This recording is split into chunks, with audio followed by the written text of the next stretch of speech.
Whenever there's a problem, you need to start the solution with where we at. And where we at right now is young black barbers not coming to expos for whatever reasons.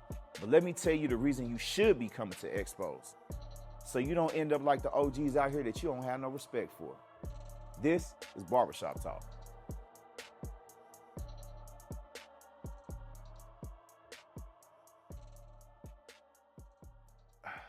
You see, these new young black barbers are coming in the game and they're making more money than ever.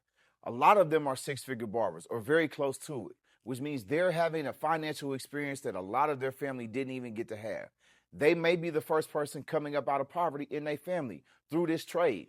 So with that may come a bunch of spending that's unnecessary, and the fact that they're young. We've all done it. I understand, bro. Get the hustle trophies. Get the toys. Go get the Scat Pack, the Hellcat, the Cubans. Go get all of those things so you can realize that once you have the toys and trophies, now the real work starts.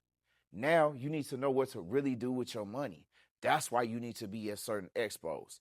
The LV Barber Expo is in about 30 days, 35 days from now, right? There's going to be a guy there named Rashad Bilal. He has a show called EYL.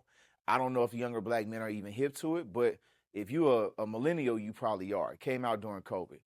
My point is, this brother's whole platform is about how to teach young black people to invest their money. So once you're done buying the toys and trophies and you got some racks put up, you need to know what to do. How do you build your credit? A lot of y'all want to start another business even outside of starting a barbershop. How are you going to do that? And I ain't talking about I get you business credit in 10 days, all them bullshit hacks you seeing on YouTube. I'm talking about the real way to actually qualify yourself, to buy an investment home, to take the equity out that home, put that into a barbershop or whatever business that you want to start, and become an entrepreneur outside of even just self-employment. These are the things that will be valuable to you. When I see the answers to why black barbers ain't at the shows, I see a lot of perspective of the competition, of favoritism during the battles and these type of things. And I understand that. Cool, we can address that. But what about the education? What about coming there for actually networking? What about coming there to actually meet somebody who has come from the similar situation that you have, built something that was big enough to help other people come from those same situations, and understanding how that was built? Understanding that this person may have some perspective on the journey to that because that's what you want to do.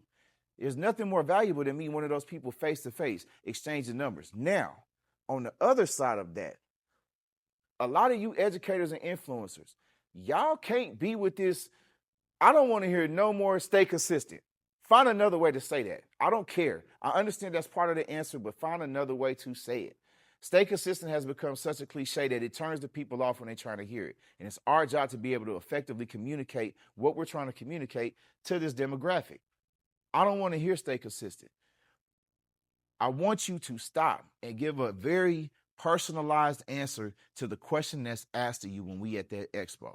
When we're in these shows and somebody has spent their money to come out here and spend hotel money and spend flight money or drove hours and hours just to come here to actually shake your hand and meet you and ask you questions in person, humble yourself and be of service to these people that have invested in themselves and invested in this very craft that uplifted you to the status that you're at right now, this status. You owe that much to the game, homie. Straight up.